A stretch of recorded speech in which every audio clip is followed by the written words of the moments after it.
have come tonight to the most fabulous and celebrated place in the world. Here on the plateau of Giza stands forever the mightiest of human achievements.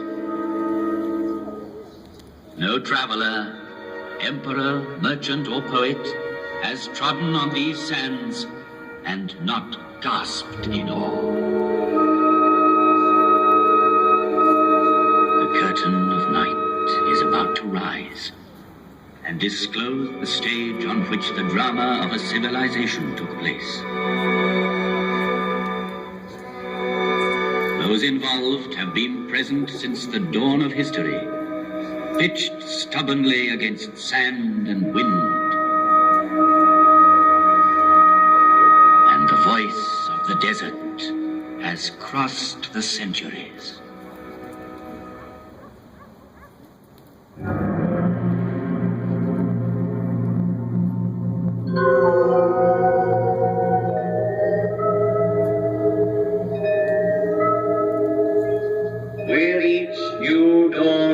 I see the sun god rise on the far bank of the Nile.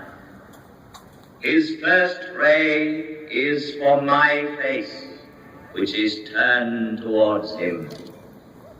And for 5,000 years I have seen all the suns men can remember come up in the sky. I saw the history of Egypt in its first flow, as tomorrow I shall see the east burning with a new flame. I am the faithful warden at the foot of his law, so faithful, so vigilant, so near him that he gave me his face for my own. I am a pharaoh's companion, and I am he, the Pharaoh. Through the ages, I received many names from the people who came to me in adoration. Oh, Harmakis, you are my life's safeguard. Horus, protect me, oh great God, that I might see you every day. Lord of the desert, Lord of the heavens, Sovereign of eternity. But the name which has remained with me is that given to me by a Greek traveler, the father of history, Herodotus. He called me Sphinx, as if I were from his land, and that name is now mine.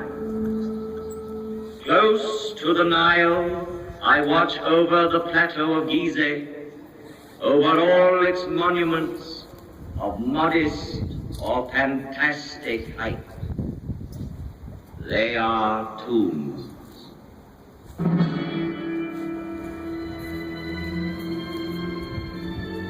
Civilizations are like islands on the ocean of barbarism. Over this one, the Sphinx has gazed and watched for 5,000 years.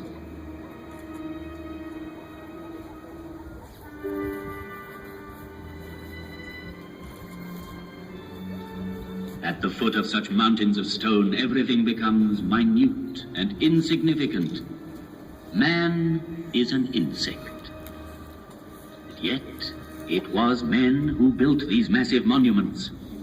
And the names of pharaohs whose tombs they are have crossed the ages. Their glory has defeated time.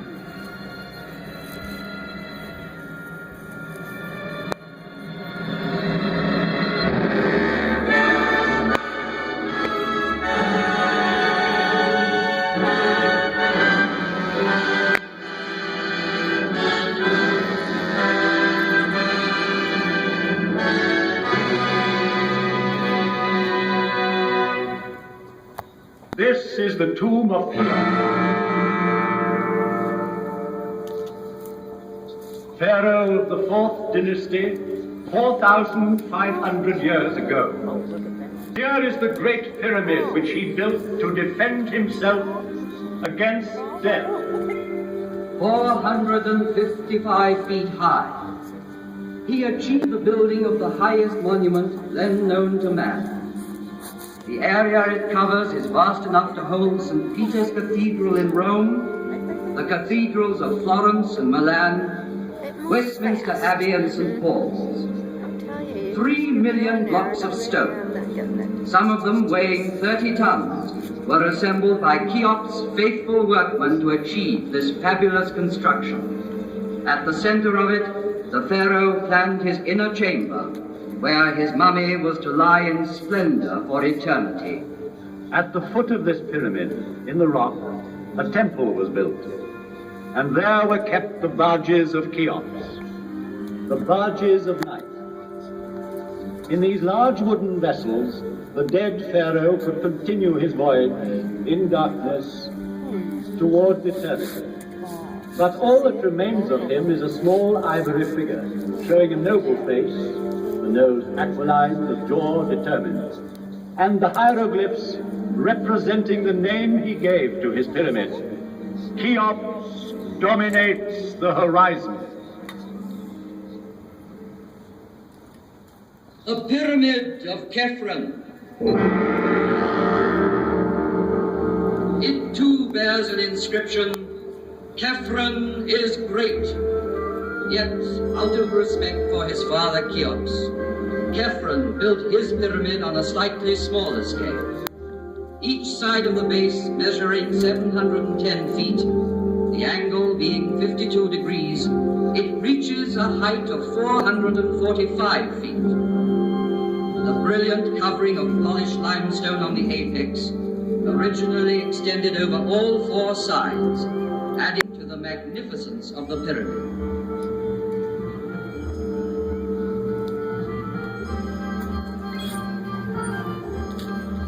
The face of Khephren has come down to us sculpted in green diorite streaked with white, a rare stone he brought back from an expedition.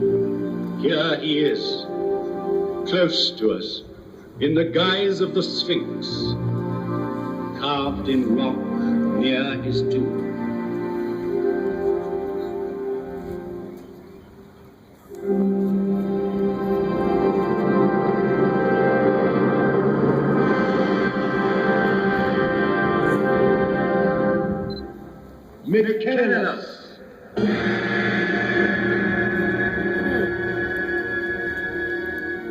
A third monumental tomb was soon to complete this immense funeral site of Gizeh and make it one of the wonders of the world.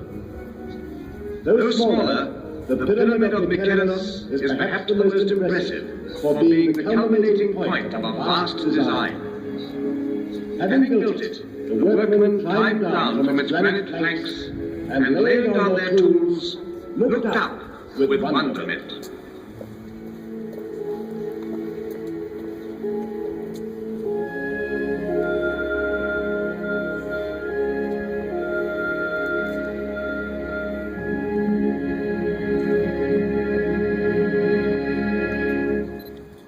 Great and powerful was Memphis, the capital city in the plain which joined Upper and Lower Egypt.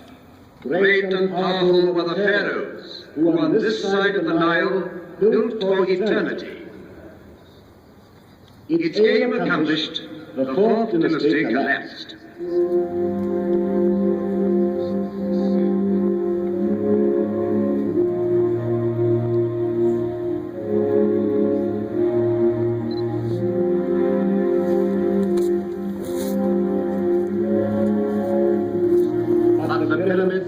Still stand. And the inscription on the one that completed the design claims, "Divine is Mykonos."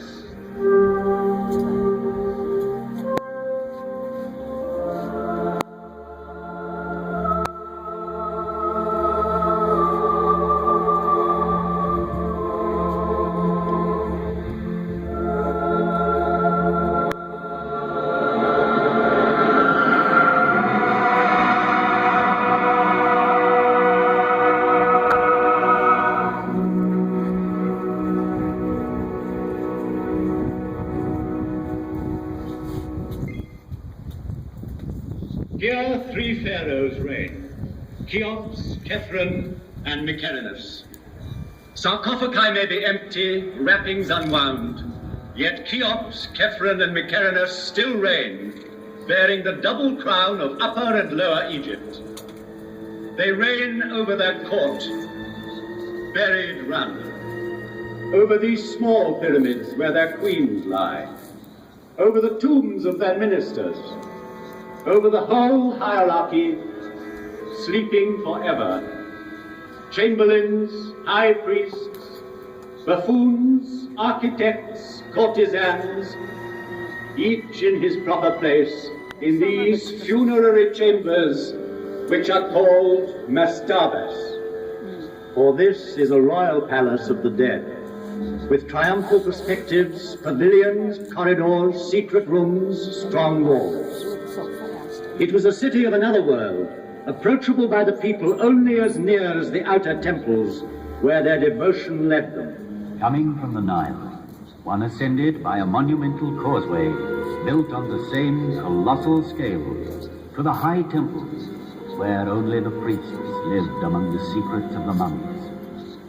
They alone knew for what journey the great barges were being prepared at the foot of the tombs. A journey with the sun. A journey which had lasted 4,500 years.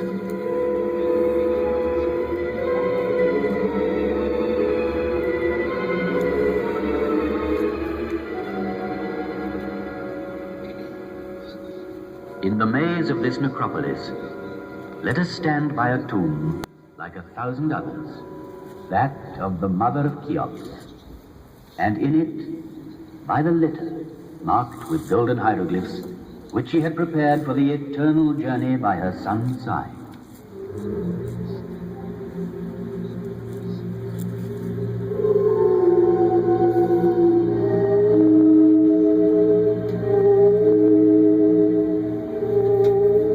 Neither wind, nor sand, nor centuries could ever entirely silence the voice of the desert.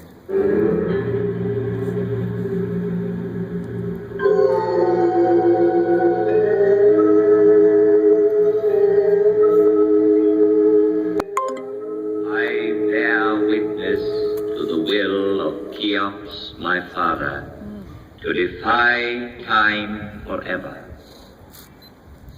I saw Antony and Cleopatra pass, Alexander, Caesar, and Napoleon paused at my feet. I saw the ambitious dreams of conquerors whirling like dead leaves. As my motto, I chose an Arab saying, "The world fears time, but time fears the pyramid."